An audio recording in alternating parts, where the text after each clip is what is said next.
It's on my website, herbertharris.com.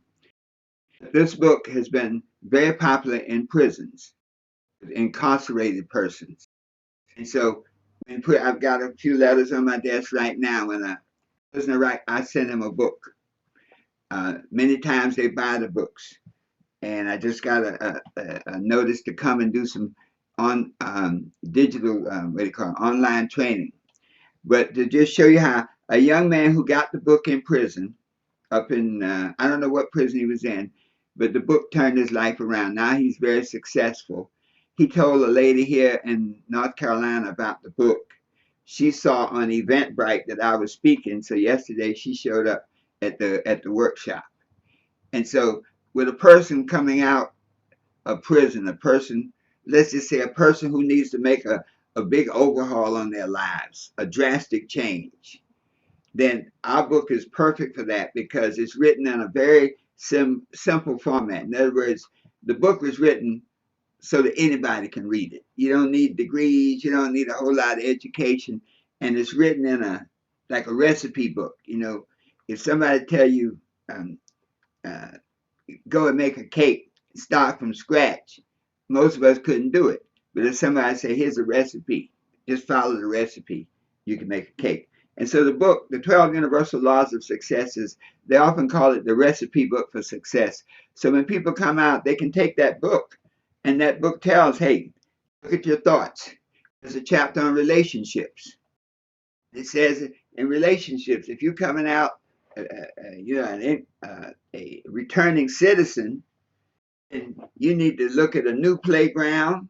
You don't want to go back to the same playground you were in where you got in trouble. You may want to look at the new playmates. There may be some people that you need to cut ties with because otherwise you're going back to prison. You need to look at some new playthings. You need to leave that coke alone, leave these drugs, whatever. And so when you come out with that mindset, then now you look at the chapter on vision. It says, hey, let's create a new vision for yourself. How do you want to see yourself? You're coming out of, you've been in jail 15 years. Where do you want to see yourself? Say, man, I'd like to see myself in a job. I'd like to see myself with a family. I'd like to see my, whatever that vision is, the book helps you formulate that vision so that now you can break that vision down into goals. What's the first thing I got to do? Second thing I got to do. And so that's why the book is so powerful. Anybody who's looking to make a change in their lives, whether it's, what you might say, a small change, the guy said, look, my life's going pretty good. I just need to make a few mid-course correction and I'll be fine. Or a big change. I need to stop everything I'm doing, man, and do something different. This book can help you there. I think everybody wants to make a change in their life, but oftentimes, especially when you're young, you think you have so much time. And then that time becomes less time, and that time becomes less time. There's a word for that. It's called procrastination. Do you think there's a time that's too late to change your life, or tomorrow's just another opportunity? Uh, it's never too late. And Mary Pickford was a silent movie before movies. I know this was way before your time, but there was an actress named Mary Pickford, and she said this. She said, you can never create a new beginning, but you can always create a new ending, depending where you are right now. You can always make a change. Procrastination, now, you just hit on something. Procrastination is one of the things we deal with in the book because procrastination, how to overcome procrastination. Procrastination can steal your dreams. Procrastination can take you out so that you don't get anything done. So we have a whole section on overcoming procrastination. And I'm just going to touch a point with you from, from page 188 to see what I'm talking about, how a person can take this book. And says, how do you overcome procrastination? Number one, realize that it's a main cause of failure. Number two, recognize that when you let procrastination take over in your life, you waste time, you lose money, your duties go unperformed, you miss engagement, your life slips away. If you want to get around procrastination, number three, have a definite schedule. Stick to it. You know, there's a reason why they tell you to come to work 9 to 5, because it works. So if you want to change your life, you need to have a definite schedule. You need to stick to it. Number four, it says make a list of the things you have to do. or the things you want to do, and set the time limit on when these things should be done, how long they take. Number 5, make a definite commitment to always be on time. Number 6, plan to handle one activity at a time. Number 7, if you're confronted with complex activities, break them down into simple forms. Okay, I need $4,800 by the end of next year, because otherwise I got a problem. Well, break it down into 12 months. That means you got to make 400. You got to save $400 a year. Break it down into the first month. There's 4 weeks. That means you got to now save $100 a week. Break it down into days. There's 5 days. That means you got to save $20 a day. Now you've taken a $4,800 goal and broken it down. So now the question is, how do I make $20 a day extra, and on top of what I'm making, so I can set it aside? So that made me, hey, let me take a little job here at Walmart. Let me do a little waitressing job. I did a training for some waiters and waitresses, and many of them had other jobs. They said they're doing that job because on the weekend in a good restaurant, they can make $200 or $300 in 2 days in tips. Okay, and the girl said, I'm saving half of my tips to take myself and get myself a new place. So these are the kind of things we have in the book. Like, that's why I said, as I read that to you, this is exactly how the book is written, step by step. Do A, do B, do C. Another one that says, under overcoming procrastination, do not let the fear of criticism or the fear of failure cause you to be slow in making decisions. Decide and then take action. Do it now. And so, when you start making a change in your life, your friends are going to go, man, you don't hang out with us anymore. You used to be down. Now you're not cool. You don't want to chill no more. Okay. Guy said, well, hey, fine. I don't want to chill anymore because I want to move from point A to point B. So don't let that bother you. Even the fact you may fail, don't let that bother you. Failure is a dress rehearsal for success.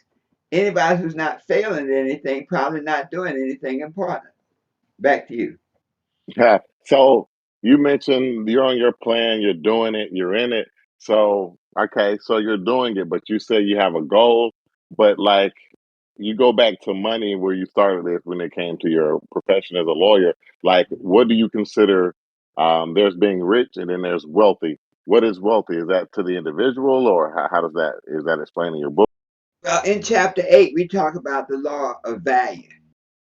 We say there's 4 things, and you operate in your life to create. Number 1 is called the earning principle. And the earning principle says that you should make as much money as you can doing what you do.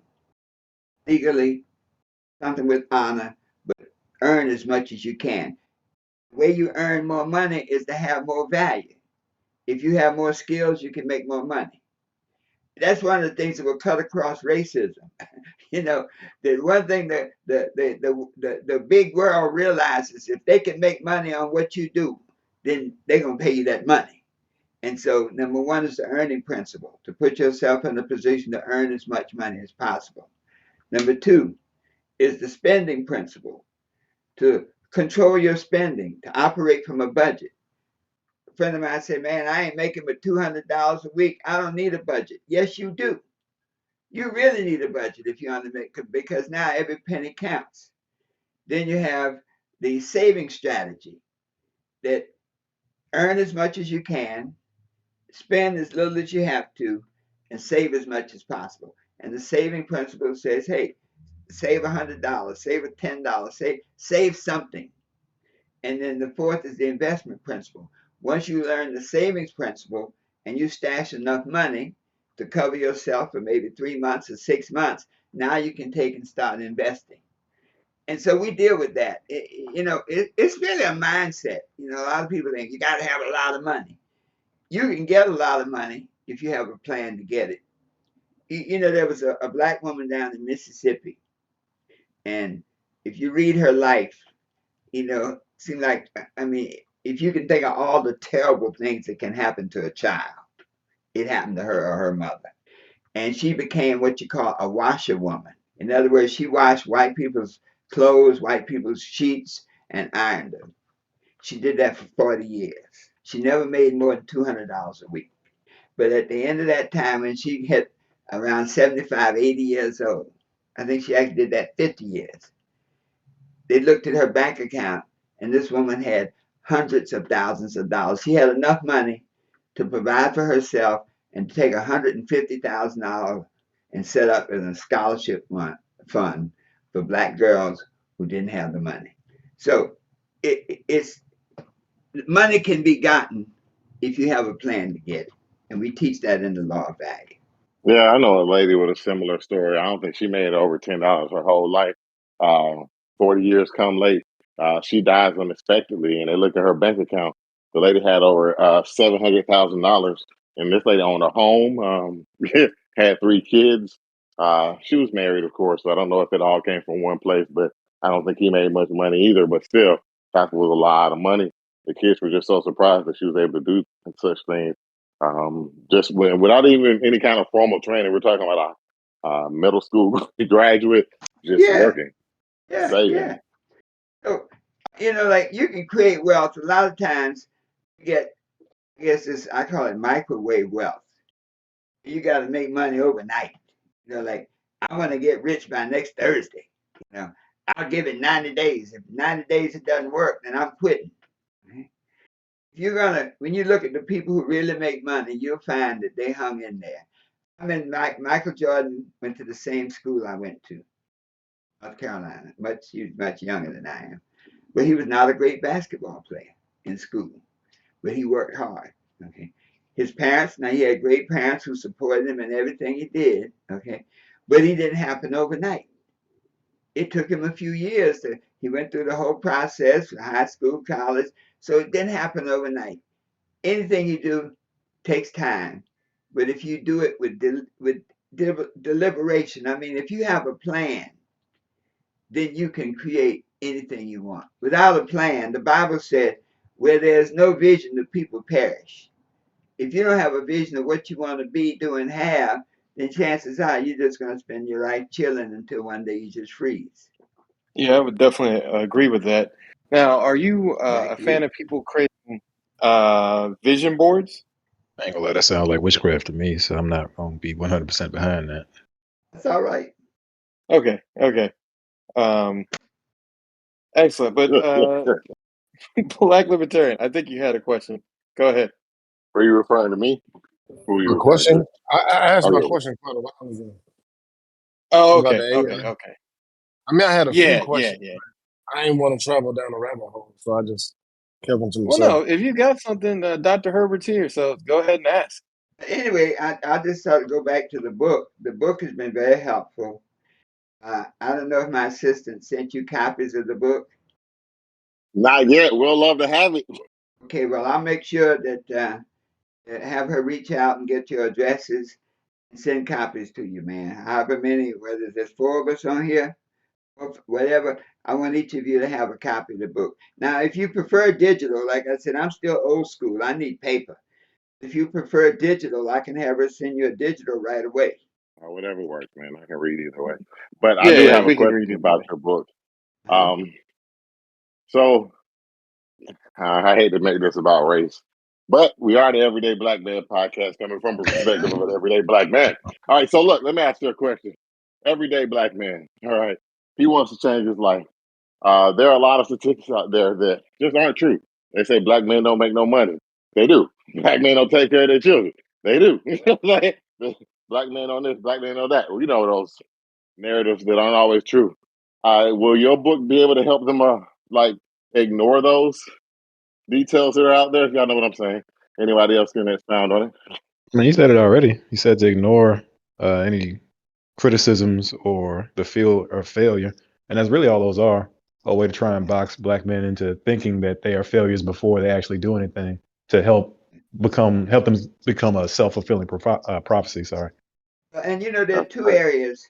One of the things in the first chapter in the Law of Thought, one of the most profound thoughts that you have is the thoughts you have about yourself.